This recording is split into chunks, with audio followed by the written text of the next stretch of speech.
Okay. Hey, Paul. Hey, cuz.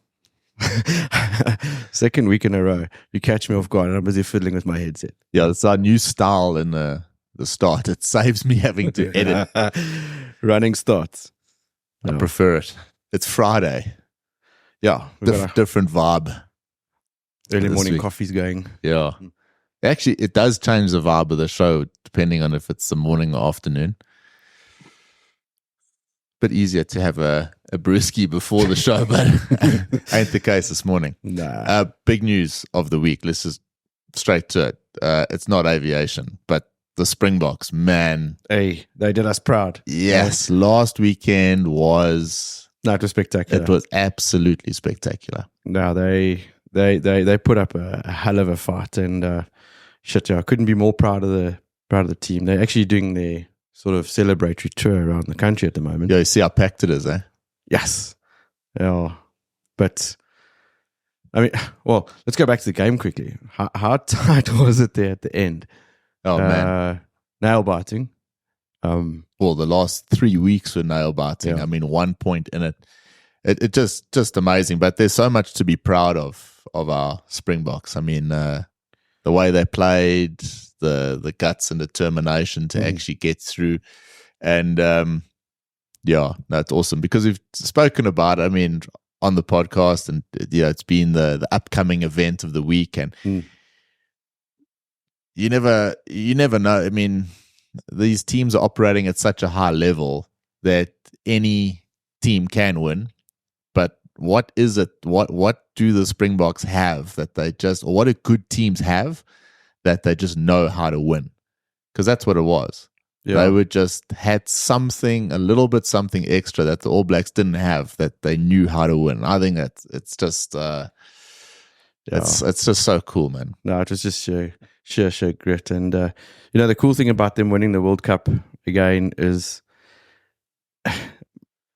not so much about the game itself, but like what it's done for the nation as well. I mean, exactly. It's a bit of an anticlimax now that it's over, because it was so cool to see everyone, you know, in a high state of spirits with support, and everyone, you know, on the weekends, everybody was in their Bok jerseys. And yeah. It was really, really cool. And now that they've come back, it's a lacquer message to the nation. It's like a bit of a letdown almost, like this weekend. You don't get that high. Yeah. But imagine the players.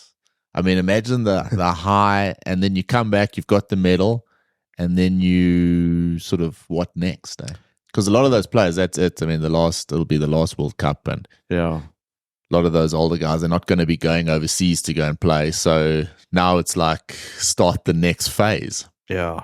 Look, I'm pretty sure a lot of them are looking forward to a bit of rest and recovery, because they were pretty beaten up by that last game. I mean, there was more bandages than rugby uniform going on.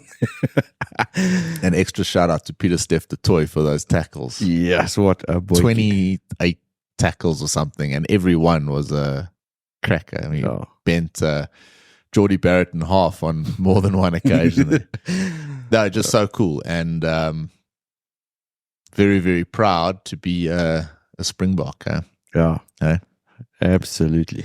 So I went, let's chat about why the show is out on Friday and not Thursday. I did some regional traveling. I jumped on an Airlink flight to Lusaka. I had some work to do there, and then shot back in the afternoon. And it brought back some good memories. I actually went and parked in the way I used to park. Level 4. Yeah, level 4. And very early start. The flight, I think early one was 6:15 in the morning. Okay. So very early in the morning there. And I think I was probably like first or second through the X-ray machines. Went off, I must say, wasn't planning to say this, but the Bidvest Lounge, the international one, they've upped their game. Oh, really? Yeah, I haven't been there for a long time. Yeah. Because I haven't managed the last few overseas trips to get into that lounge, and that it's really, really nice. So they've jacked it up. Yeah, it's jacked. That's cool. Yeah, because it was a bit shabby at one stage. Yeah. Looking really good.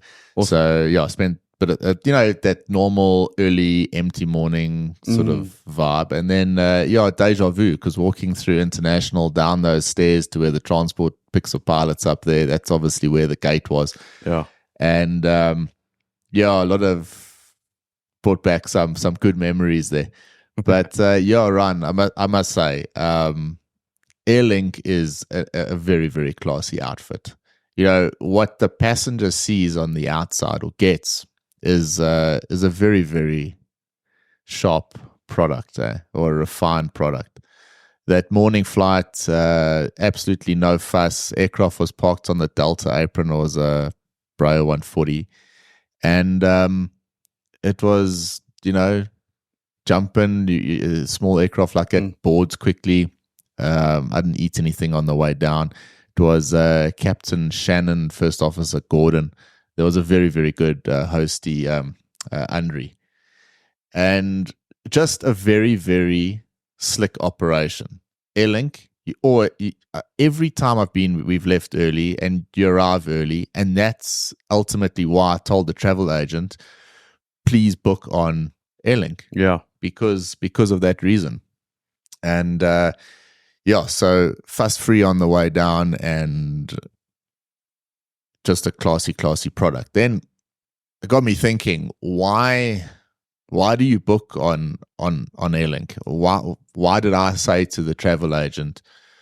Because for no other reason, it was like, just get me on an Airlink flight, which is right and wrong, especially for us. We should be, checking out other airlines and things like that. But my wife is also about to pop, and you also don't know how long your day is going to be. Now, that flight in the morning, they were all businessmen going down there. Yes. And the two guys I was speaking with, they were also coming back the same day. Okay. I said to them, what flight you on? So I said, they're on the late flight, but they're going to try catch the earlier flight. I was like, that's exactly why I told the agent to please book on Link, because you've got those multiple options. Yeah. And you kind of have even if I'm not going to say false sense of security, because it is a sense of security that knowing, okay, I'm on that earlier flight, but if need be, I can catch the late flight. If I miss that late flight, they got a flipping early flight the next day, going back to Joburg. So you're like a little bit, and you just wonder, are airlines that have these high frequencies and that, are they just getting bigger and bigger and bigger because of that? And where does the switchover come? There's lots of options. I mean, you can go on Spuries. We don't travel with them out of, whatever. Yeah.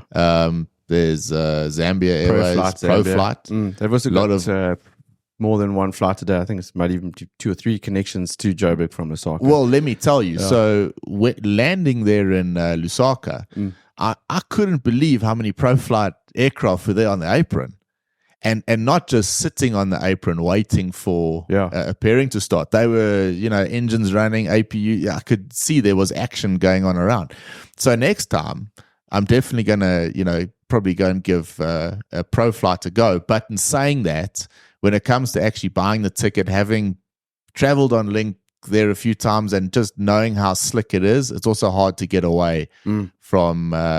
It's like you changing your computer at the moment to a Windows device that might have all the latest tech and be great, but what you're getting out of that device, and there's no way you're going to change it. That's how I felt a bit. It's actually interesting because typically a traveler would go, well, just get me the most affordable or reasonable ticket. But I mean, you haven't mentioned once, well, get me the cheapest ticket. It was all about reliability and because it would cost me a hell of a lot more to be stuck there for another day. Yeah. First of all, we're going to miss the show this morning. There's other things. Yeah, I would have been pissed off. So yeah, you would have been pissed off. My wife would have been pissed off, and everyone would have been. So it's much better. Yeah. So excellent flight and real shout out to the crew. It's not just that, Ryan. They've gone. The passenger announcements on the Airlink flights are very, very good. They're very professional. They're always professional. Every single one I've heard. Don't know if I've just been lucky, but they're always professional. They always follow a bit of a format. And we all know they're flying hard. Everyone's flying hard. Doesn't matter which airline you're with. They're all flying hard. But there was never, from the hostie, Andre, she had a big smile on her face in the morning. You know what, Ryan? Flying an aircraft sitting in the front, it's a bit of a breeze. I mean, the weather was good all the way down. But for a hostie, 50 odd packs, 40 packs, a day. 4 sectors on her ace, eh? Yeah. There was no one else to help her in that aircraft. Coffee, this and that. And the passengers are demanding.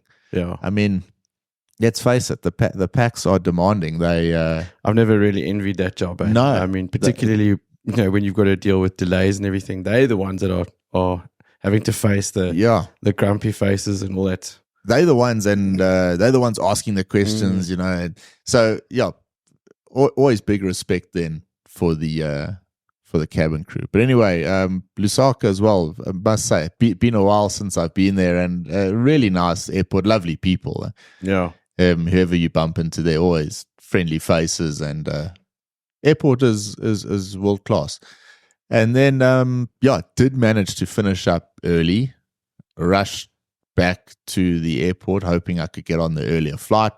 Fortunately, I could, and it was a Bro 190 on the way back. And then I was chuffed to find out that the captain was Walter Mari.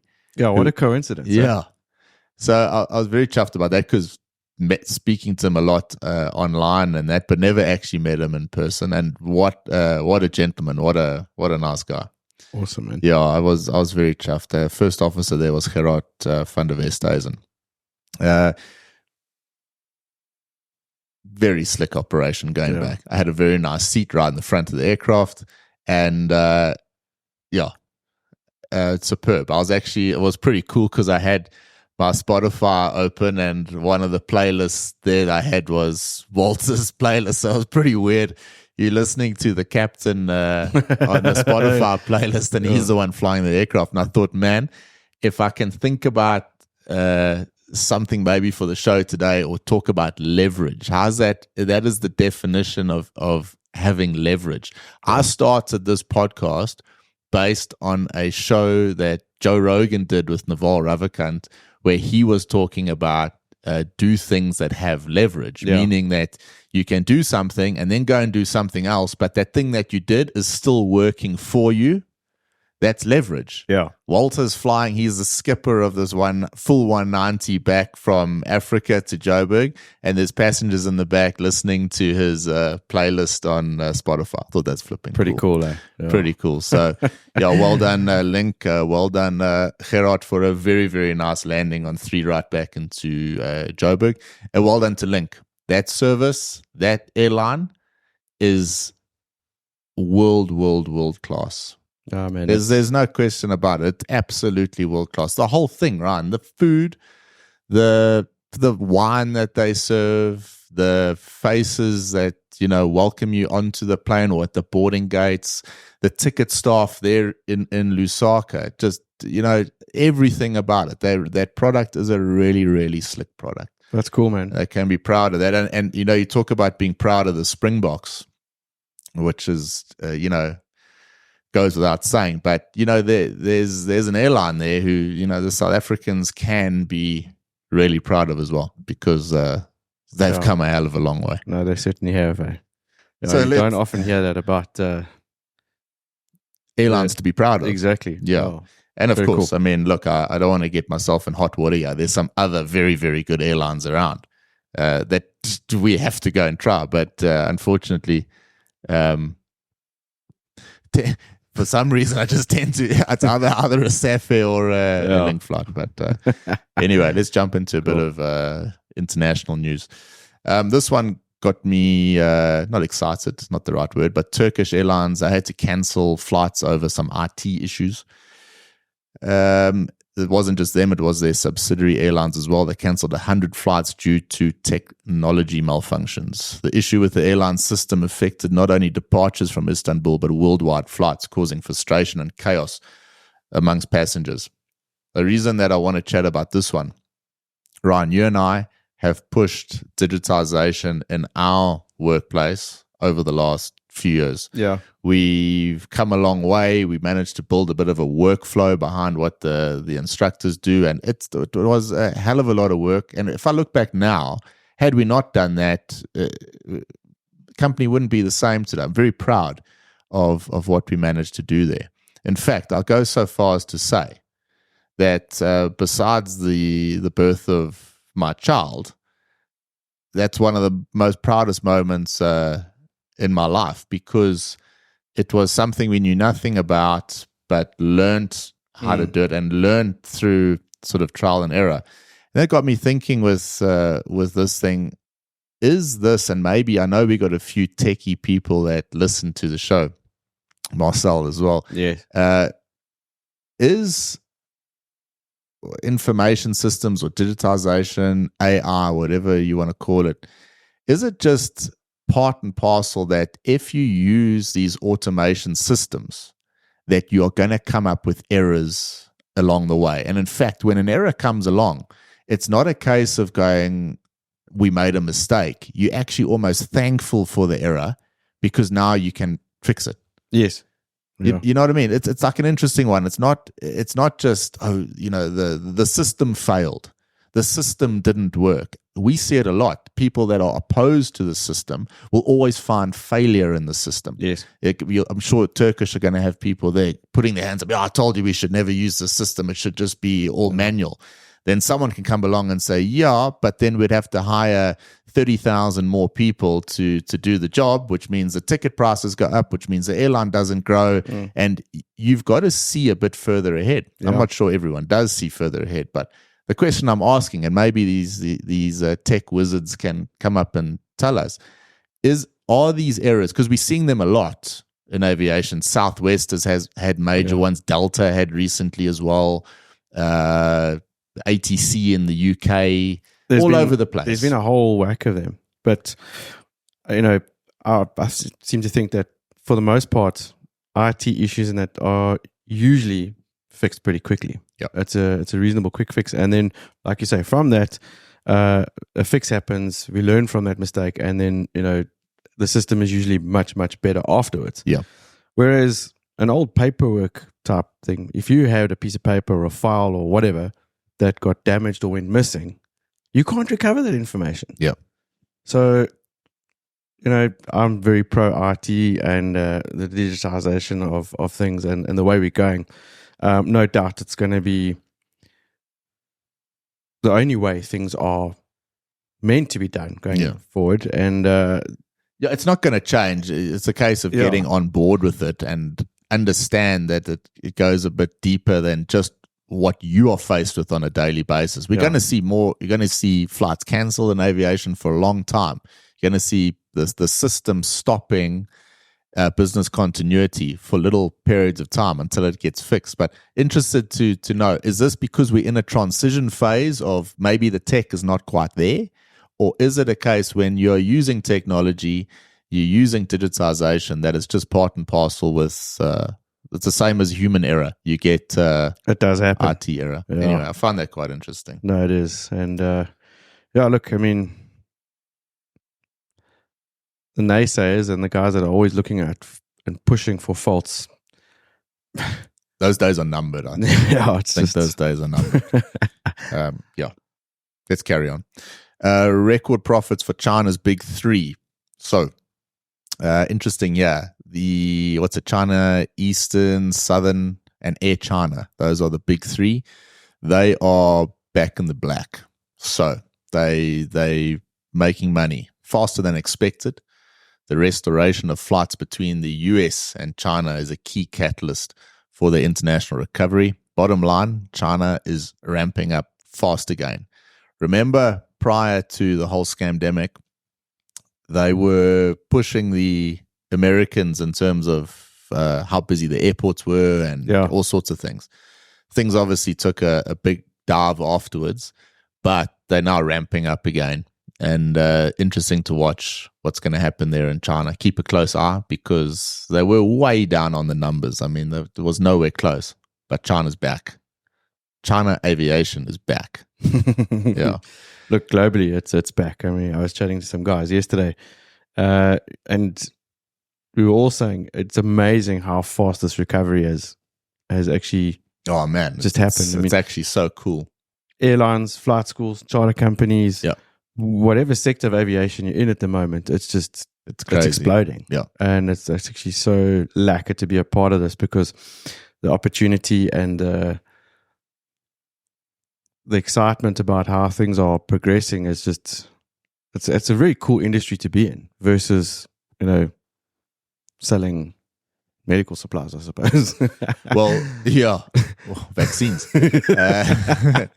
It is a cool industry to be in. Is it cooler? Because I think for a long time you always heard these things overseas. There was this, taking us as South Africans, you always heard what was happening. This is happening in the Middle East. This is what's happening in the States. Now you've got the case of South Africa's blowing up as well. I mean, it really is. So I think for the first time, really, there is this sort of growth. There are these opportunities. Like I say, I mean, go to Lusaka and there's you should have seen the bloody ramp there, on Ethiopian in a 787, Emirates and a 777 there. I don't know how many pro-flight CRJs there were. They looked like they were enormous amount. Yeah, they really did. I couldn't believe how many there were. Link in and out all the time. Zambia in and out. I mean, it's crazy. So compared to, let's call it 5-6 years ago, where most of the airlines that were bombing around were in general government-owned, state-owned type outfits, versus where we are now, where most of the airlines are privately owned, and they're like 100 times more successful and operating better. Of course, it's a nice proved a very good shift and a point of view that it can be done if it's run properly. True story. One of the reasons that China in particular is doing well, because obviously what's picked up again now, e-commerce. Yeah. Remember they went through that phase where it dipped off. I don't know why. I think it had obviously something to do with the factories there. A lot of them were closed and then reopened. They didn't quite get back to the capacity. Supply chain issues. All that stuff. So you're going to see more things are being made in China again, put it that way. Yeah. No, I know all about it. My wife has cottoned onto this new website that she likes to do shopping from, and most of it comes from China. Yeah, it's the one. I see you. So you've seen some of that as well. Yeah, for sure. Trying to limit the expenses on that one. Done there. Yeah, but anyway, so big news out of China there. Big news out of India. No nation in the world is buying more aircraft than in India. The largest airlines have ordered nearly 1,000 jets this year, committing tens of billions of dollars to a spending spree that is unparalleled in aviation. Nothing else compares or has ever compared to the amount of buying power that the Indian market has. We've got some Indian colleagues now, and man, speaking to them and meetings and that, the excitement around the Indian market is just on another level. Oh yeah, it's on another level. The amount of pilots. It's not they've got 1 million airlines. They've got standard amount. It's just how big they are. Yes, and the frequencies that they're flying, and that India's just. It's massive. It's massive. Absolutely massive. I watched a YouTube video the other day. It was one of actually Josh Cahill's reviews again. But he took one of those trips on Indigo's 777 that's got the it's just all economy seats. Okay. So it's 500 odd passengers in a 777. And he flew to, I think it was Delhi, and I saw in that little video of his as well how big the Indian market is, and it's no joke. So the numbers are there, redonkulous. Yeah, crazy. Very cool. Let's talk about the next big place in aviation, Saudi. So the Saudi regulator has set out a framework to give airlines and airports economic flexibility. It's all part of this Vision 2030. Yeah. You talk about exciting markets, obviously India, China, but I still maintain Riyadh is going to be the place, man. I think there's going to be a lot of Safas there. There's going to be a lot of expats going there. It's a new airline, new opportunities. Maybe you stuck a little bit too low on the seniority at your other airline. Let's give Riyadh a go. I'm telling you now, they're employing already. And if you read, and of course in the show notes, so have a look at it. This Vision 230, they give a bit of a outline as to what it's all about. And if you read that carefully, you see that everything, why they're doing it and how they're doing it, how they're going about it, is just perfect. You know this whole story here in South Africa with Starlink. Yes. Can't get Starlink here at the moment because the data license, whatever it is, has to be, locally owned, blah, blah, blah. Yeah, it's all a million things bullshit, to stop it from happening. Hence, it's in Nigeria and everywhere else. But South Africa is still, limited by your 1 megasecond fiber line. It's all because there's a big brown envelope that hasn't greased the right palms yet. Of course. But if you look at that Vision 230, it's all about giving businesses the opportunity for a bit of flexibility to go and move an operation there, operate within your original framework, and make a success out of it so that you expand your business there. It's not about stopping you from coming in because it must be, it's totally, it's really cool to see. The strategy will empower growth in obviously aviation and the tourism sector as the country welcomes the world. This means delivering seamless experiences to 330 million passengers across 250 plus destinations and through transportation of 4.5 million tons of cargo by 2030. That's the goal, and if you see how they're going to do it, they're going to do it, believe me. Conferences and exhibitions are heading to the kingdom. Global football stars, boxers, golfers are flying into play at world-class facilities. Beach resorts are under development, and a spanking new world-class airline is being built to service the world-class airports under construction. Last week, Tyson Fury was fighting Francis Ngannou there. Francis was robbed. He was absolutely... Did you watch the fight? I missed it last week, but I caught up on the headlines and... Yeah, I know he was.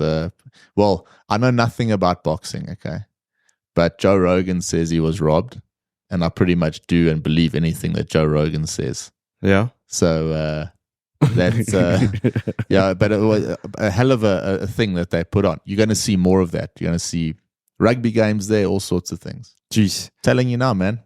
No, look, the development that's going on that side is it's amazing, and I totally agree. It's going to be a very, very interesting place to keep your eye on. And the airline, bro. Can you think of that? A new startup airline on day one with visions of being, bigger and better than Emirates. The airline is one thing. The whole infrastructure that's going on, it's going to be legit. Some OEM news for a change. Airbus details range expectations from latest A350 1,000 weight increase. You know these numbers. Do you remember when you and I were flying back? We had just done our type ratings on the CRJ in Berlin. I remember. And we were sitting next to a skipper. He was a 747 cargo skipper. He was a 747 cargo skipper. And we were bragging about that we had just done a CRJ type rating. And he said, what's the weight of that aircraft? And then it ended up, what did he say? Something to the extent like it. He's like, my airplane. My center fuel tank is more than that. Yeah. But you have a look at these numbers. Airbus expects the range of A350 1000 to increase by 180 nautical miles. Doesn't sound like a huge amount, but it does make a big difference, especially to the likes of Qantas that are trying to get this Project Sunrise underway. Shit, we've been hearing about that for a long time. Jeez. That's going to offer non-stop services to Eastern Australia direct from London and New York. So the airframer is raising the takeoff weight by 322 tons. Increase of, that's 3 tons. I suppose for Sunrise and that's just the fuel that they need there. Yeah. But 3 tons is 3 tons. And the range will increase by aircraft range to some 8,900 nautical miles at a max passenger load. Decent range, eh? Airbus is also developing a freighter version of the A350, which will largely be based on the Dash 1000's structure. You don't picture Airbuses as being the freighters, eh? No. some reason. Doesn't look like a Doesn't look like a freighter. Freighter must look like a Toyota Fortuner. Yeah. So yeah, A350 1000. I still that A350 is still a nice aircraft. It's a slick looking area. Very slick aircraft. And got a decent range. A pilot accused of threatening to shoot a commercial airline captain. You've thought of doing that a couple of times around. Yeah, look, I mean, I get that there are times in your career where you might get a bit frustrated with the captain, but getting to the point where shooting him is not the answer. It's a somewhat career limiting maneuver. That all because the captain was planning on diverting because there was a passenger that had a medical issue, and the co-pilot flipped his beans and threatened to shoot him. I mean, what the hell? Yeah, but what it doesn't say, was it a case of like, if you divert, I'm going to shoot you, or was it like done a bit more jokingly? Yeah, who knows? This whole thing. But you can't say that. You can't. I mean, might have just been like, listen, but I'm trying to get home to a bra. My wife's going to kill me if you divert. I'm going to fucking shoot you. Yeah, that's what I'm saying. Yeah, and then you probably get like one of these captains who was on the verge of. Yeah, can't say shoot in an airplane. Yeah, the way the world's going, what are you going to be able to say? Yeah. Anyway, so not good news for that guy, because no doubt he's going to be going under some rather stringent psychometric testing. Over the next few weeks to see if he manages to keep his license. Again, it's another like idiot who's going to create a bit of a shitstorm for everyone else. Now you're going to go for an airline interview, and what's the bet? The first question is going to be like, have you ever threatened to shoot the captain? Yeah. A bit ridiculous. Can we go to some business jet news here? So I didn't even know this was going on. I must have slipped last year. But Elon Musk has given up on trying to camouflage his private jet travels because the FAA have a program that Jeff Bezos and Taylor Swift use. So basically what it is you change the reg of your aircraft every month. You know what a rigmarole that is? Jeez. So they've got like this quick fix, and it's a proper registration. But when you travel overseas, then the original registration comes into effect. Okay. All right, which was grafting 100%. But there was a guy on Twitter that all he was doing was following Elon everywhere. He had a Twitter handle, something like Elon's Travels or something. Yeah, and then he was trying to like make noise about how much he's flying. I think it started off as just going to follow Elon around. But Elon then came forward and said, look, I'll pay you to stop following me around. Then the guy said, no, I'm not going to take your money, but why don't you apply to the FAA for this anonymous program? So he came back with a bit of advice of his own. Elon, of course, had the last laugh because then he bought Twitter and probably kicked that guy off. Yeah. But I just imagine changing your registration every month. Oh, no. What a hack. Every 20 days, according to the FAA. But it's a laborious process. The incognito registration number also doesn't prevent tracking the private jet via ADS-B, a public flight tracking database. It's a bit of a waste of time. It's a bit of a waste of time. So, in other words, that program is not working. Then another article popped up here. Which celebrities have the biggest private jet carbon dioxide footprint? I mean, it's ridiculous. Look, I don't give a shit about the carbon footprint, but what the article does say is what these guys were flying. So we've got to be careful here, and I know Almac's going to love this one as well. It's because if we spill the beans on this, you're probably going to find these poor celebs are going to find their painted jets orange. Yeah. So what's that list all about? Speaking of painting, do you see on Instagram or I don't know where it is, Facebook or even YouTube? I don't know. What's this crowd in the UK? Stop something oil. I forget the name, but these nerds, they go to like an intersection and block off the road. You know, the whole what to it's like protesting against carbon emissions. Yeah. But it's all over. I mean, I don't, because like if you look at one, then they just keep coming. Yeah. But the motorists now they've just had enough. So oaks are just driving through these oaks now. Like there was this oak holding this thing up, but it's not funny, but it is funny actually. He's holding this sort of banner up, and it's stopping this truck driver, like a van, from going to work. It's like just like try to get through. The guy still wouldn't move, so he drove over the guy's foot. Like jumping around, holding his foot's not broken. Yeah, it's like get out the road, bro. Exactly. Anyway, it's funny. Can you imagine them trying that shit? Yeah, these are the same clowns that they try to they put that orange powder on the they run onto like a cricket field, or they did it they try to do it at Wimbledon or wherever. Yes. These oaks. Anyway, sorry, changing subject there, but uses the most carbon dioxide. There's the rapper Pitbull. Okay. Yeah. You didn't even know who he is. No. Bill Gates, number 2. Bill's got 2 Gulfstream 650 ERs, just in case the one gets dirty, and 2 Challenger 350s.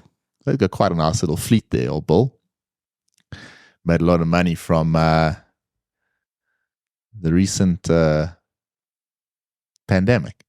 Jerry Seinfeld, Gulfstream 5, Jay-Z's got a Challenger 850, and Taylor Swift, a Falcon 900. All of those guys and girls, a lot of carbon dioxide coming out of the aircraft. Yeah, well, about as much carbon dioxide as we have coming out of our equipment. Yeah, exactly.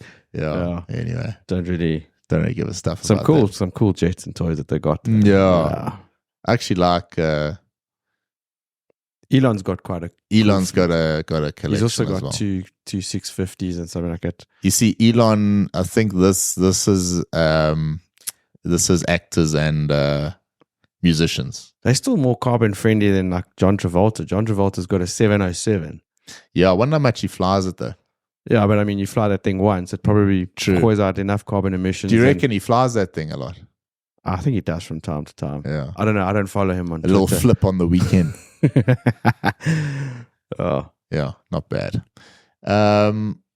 This one got me laughing because of you. Actually, are there any advantages to sitting in the middle seat on an aircraft? This article came out in Simple Flying, and not ordinarily one we'd talk about on the show, but this one got me because you've got a story. I remember you had you could tell it, but the way you started telling me the story was quite funny. Yeah. I believe you had a decent seat. I had a decent seat. I'd booked myself an aisle seat on a trip up to Europe for sim training years back, and a colleague of mine had a window seat, and as the plane was boarding, he took one look at his neighbor that was walking down the aisle. And he took a look at where I was sitting nice and cozy, and he intercepted the story right and convinced, or should I say coerced, his would-be neighbor to swap seats with me. And I was a very young first officer at the time, so...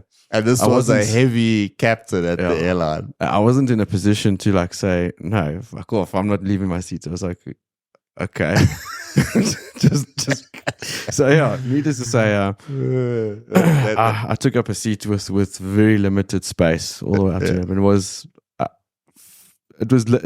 was tantamount to sitting on a cricket bat for 12 hours is how I felt. That sucks, eh? But what this article says, and why I enjoyed this article, there are some people that prefer the middle seat.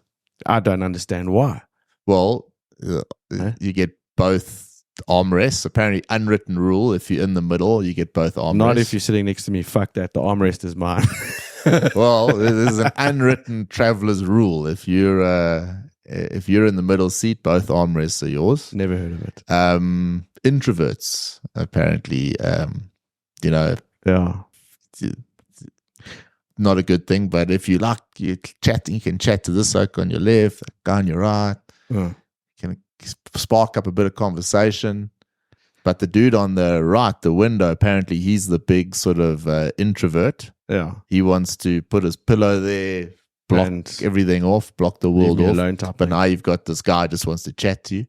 And then the owl seat guys are the ones that don't like to bother anyone else, sort of stay. Yeah, I get that, because that's me. I don't want to bug anybody, but more so because I've got a bladder that's the size of a pecan nut. No, you got a normal sized bladder, but the 12 beers before you go don't help. That's true. Anyway, so quite interesting one there. Aviation safety one. How's this, Ryan? So a Florida pilot, he does a crash landing and a emergency landing, manages to get his aircraft down safely, but in the Everglades. So this Florida pilot survived not only a nightmare crash landing in the Everglades, but also about 8 hours sitting on the wing of his submerged Cessna 172 in dangerous alligator-infested waters. I'd laugh at this one, because I mean, what are the odds? Flying along over the Everglades, engine cucks. And you go and pull off an immaculate aviate, navigate. Right, there's a field or there's a bit of swamp. Change your fuel tanks, mix the full rich, blah blah blah, all that nonsense. I'm fresh on that now. And you pull this thing off, land safely. And then an alligator wants to come and and this thing was sinking little by little by little. So he moved from sort of the root of the wing all the way up. By the time he was rescued, sitting right on the end of the wing because this aircraft's about to go under, and alligators everywhere. No, you can keep that. No, you can have it. That scares me. It does kind of remind me of an experience I had once in my bush flying days, where I was in a Tour 6 in the Kruger Park somewhere, and I landed early waiting for passengers, and they were delayed for whatever reason, and also had it was a hot day, middle of summer, like 40 degrees there, melt your face off hot. And sitting out there waiting, and Pride Lions come cruising around, make themselves comfortable on the apron. Find myself sitting on top of the wing for a good half an hour waiting for the ranger to come in. I know. It's uneasy. No fun. But things still underwater scare me the most. Yeah, because you can't see them. You can't see them, man. And you're there, and then your mind starts playing tricks on you.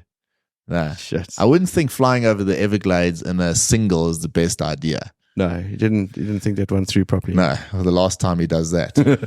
Did you pick up any more, Jen? Yesterday, just before I boarded the flight, I saw Juliet November had a emergency.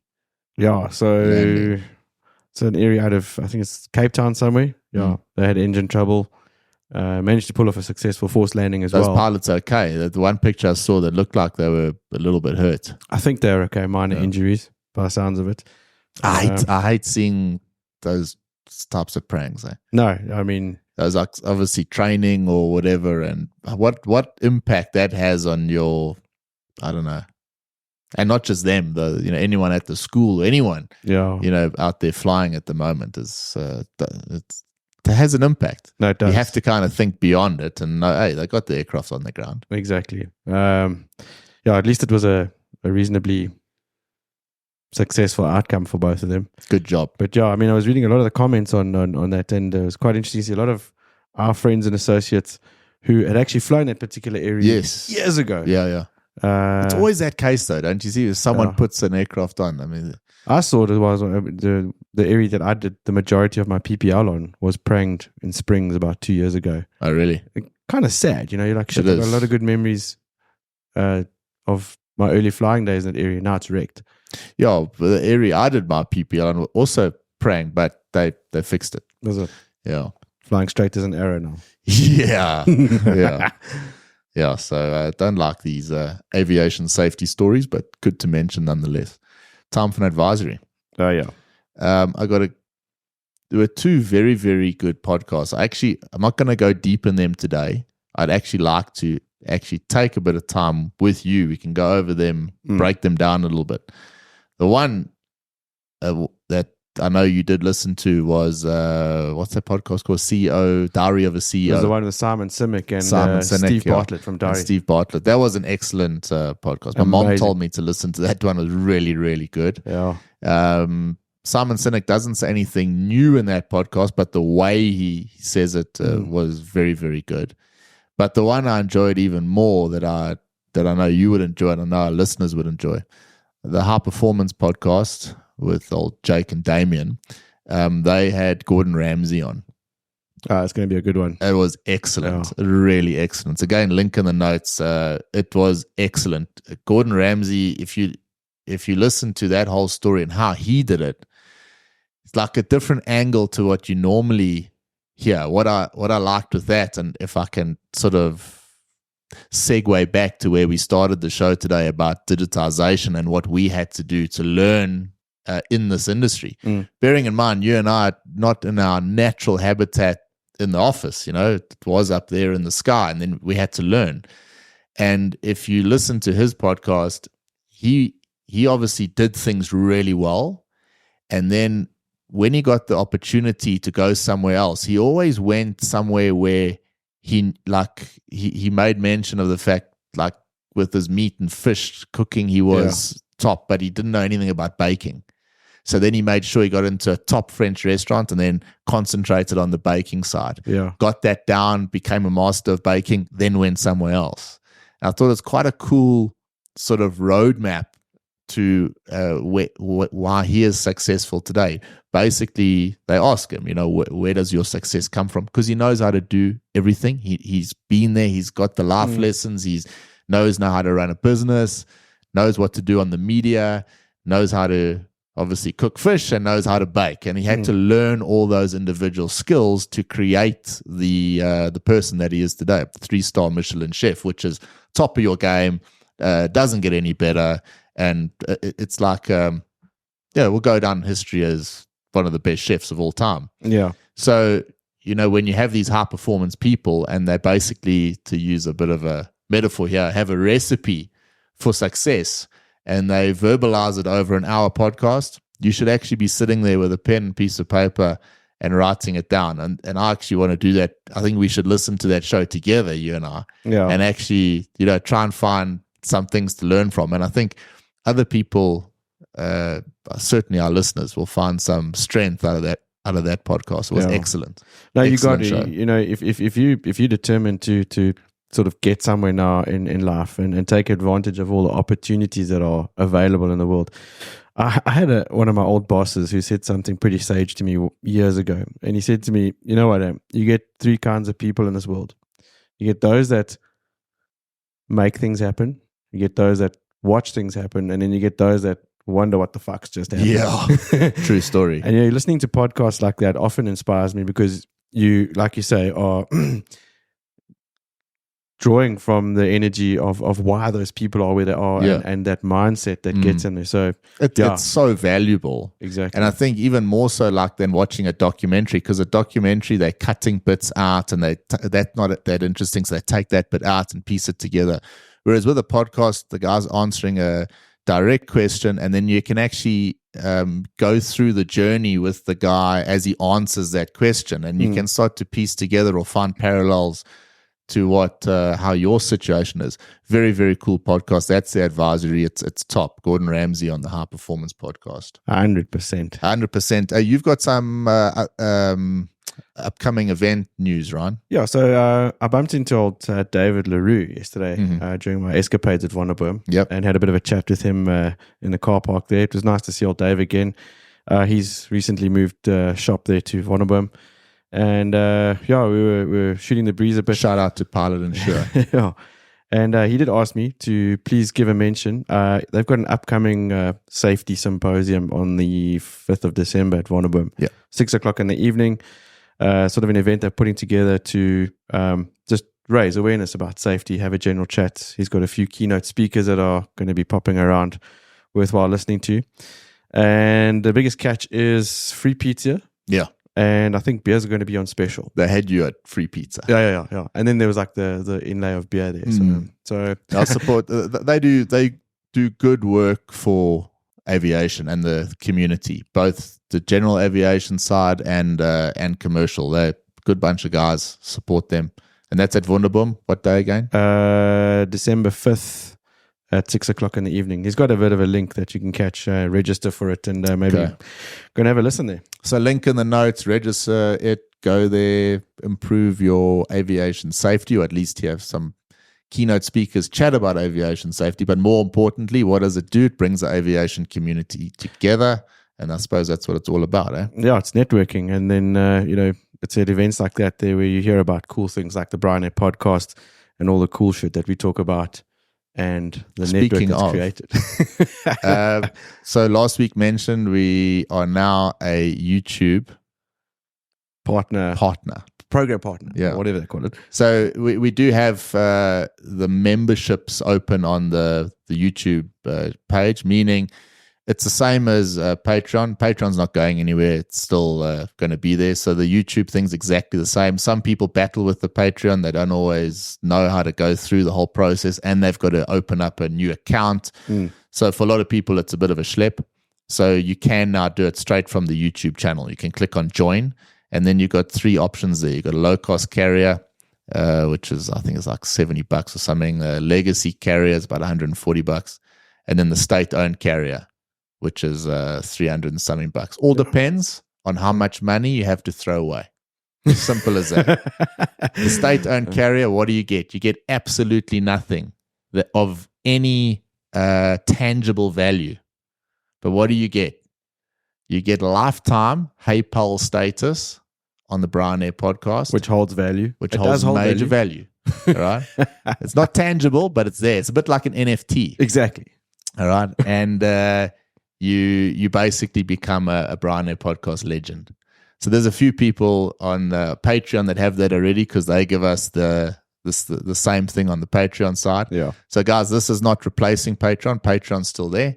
And also, your name's going to pop up on the screen. Exactly. Which is legit. So we're trying to grow that list, and eventually it'll be nice to have a long list of names on the screen. So click join on YouTube, and then choose one. Shot for the show, pal. That was great fun, guys. Have a lacquer weekend, and catch you next week. Next week. Bye for now. Straight right at Echo, line up and wait, 9204. PC 4103, contact Chicago departure. Good morning. That was 553, uniform to left heading 250 on another turn. Left heading 250, Sky 553, uniform. Tower runway 34. Runway 3494 for now, stay on November short of Echo, and we'll work that out. You can expect the full length for departure. November short of Echo, runway 3494. Skywest 553, uniform turn left heading 220 and contact Chicago departure. Left heading 220, contact departure, Skywest 553, uniform. United 204, fighting 270, 28 right, Echo, cleared for takeoff. Okay, 28 right at Echo, cleared for takeoff, heading 270, United 204. Sky 5169.